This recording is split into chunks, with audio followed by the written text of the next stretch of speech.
We're testing another car tuned today. And this one also fits the tuned style because it's from the Need for Speed movie. Although, to be fair, it is kind of overshadowed by the Aguiras. But, Mustangs are cool as well. Especially when you hear the story behind this one.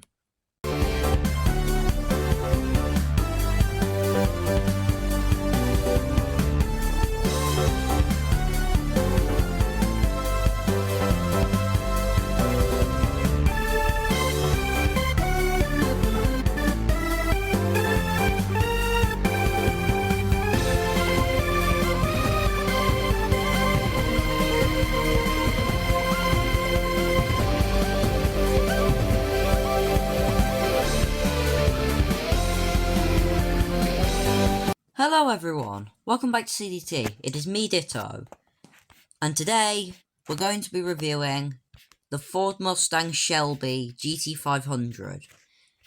Now, I mentioned that this car has a very cool story, and it does. In fact, that's even before you start talking about the Need for Speed film. This car's creation was definitely special. Allow me to explain. Shelby, a name steeped in American car history. He helped make the GT40. He probably reinvented the idea that Americans could make supercars with the Cobra, which was basically a big Ford V8 dropped into the pretty little AC Ace. And he also did a bit of Mustang tuning, I believe. But in fact, this was the last Mustang he ever tuned. He helped work with Ford to make the GT500. And then, when it was released in 2010, I think, he died like a few months later. But don't worry, because it wasn't like he didn't go out with a bang. And the Shelby name is still used on Mustangs to this day. Mainly the big ones, so the GT350R and the GT500. Why is it only turning left? And that's good, because it's honouring the man. And he was a legend. So, how does his car in CDT hold up? I think we should find out. Mustang. V8. Rear-wheel drive. Useless in the corners until the previous generation. Let's see how it fares in a straight line. That's pretty quick. A little bit slower than I was expecting, but still very quick. And that's because you don't get as big of an acceleration boost as you do on a standard CDT car. Because this car comes as standard with the supercharger, which means there isn't much more room for any acceleration improvement.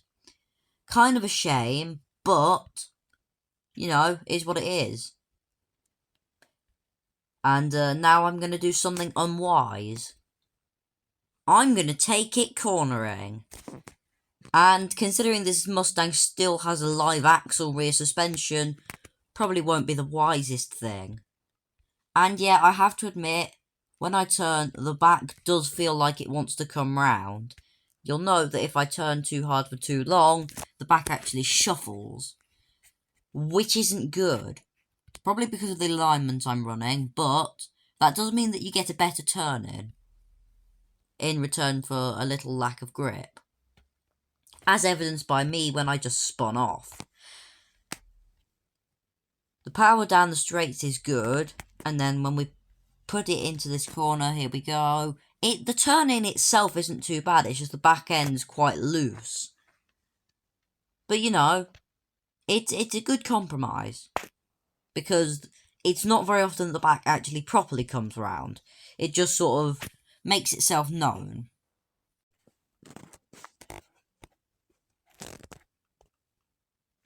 Let's make things fair for the Mustang. Now we're going to drift it. This probably isn't going to be wise, but then again, Ken Block drift a Mustang. There's the RTR as well. Oh. Ooh, okay. I reckon I can work with this. Right, power down the straight. Turn in, handbrake. Not bad, not bad. Feels quite heavy. But I have to admit, the back doesn't pendulum nearly as much as I was expecting it to. But it is quite loose. Like, too loose. Okay, I just spun. Right, let's try and get things done properly. 90, there we go. There we go. There we don't go. It's difficult to drift.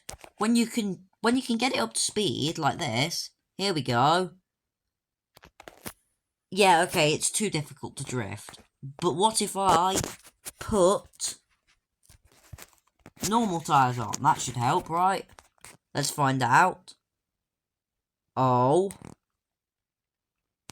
Maybe try it again. With this corner here, handbrake. Now it just spins. Come on, light handbrake. Okay, it's spun. I don't think this thing is going to drift very easily, if at all. Bit of a shame, but is what it is. That's probably how it would respond in real life as well. And now I will do something even more unwise than taking a Mustang to the racetrack. That's what we're going to do. We're going to take it to the racetrack. I don't know why I fucked up that line. Interestingly enough, this thing shares stats with the 911 930 Turbo, the 12C. Good cars. But I maintain a better handling than it. Honestly, that's what it feels like. But maybe I'm wrong. Let's find out. Off the line.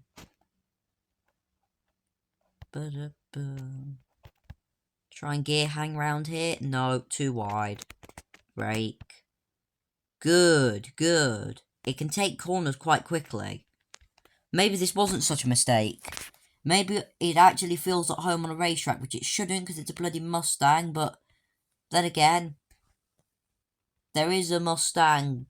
Is it the GTD that's supposed to be really good on the racetrack? I don't know. Mustangs aren't my thing. Too brash and childish. 41.2. I would say that's a pretty decent lap time. It's a tuned Mustang, and it comes with a standard, with a street tuner standard. Only does 205. And also did a sub 45-second lap time, which means it would have beaten one of yesterday's daily challenges. I'd say it's worth that. The Mustang. It's a movie car, thanks to Need for Speed. It's a good car, it's fast on the circuit, and it's cool. So, if you want a car from the Need for Speed movie that you can still get today, and is cool, buy one of these. A Koenigsegg Agera RS. Don't be a fucking cheapskate. Thanks for watching. Subscribe. Hopefully I'll see you tomorrow.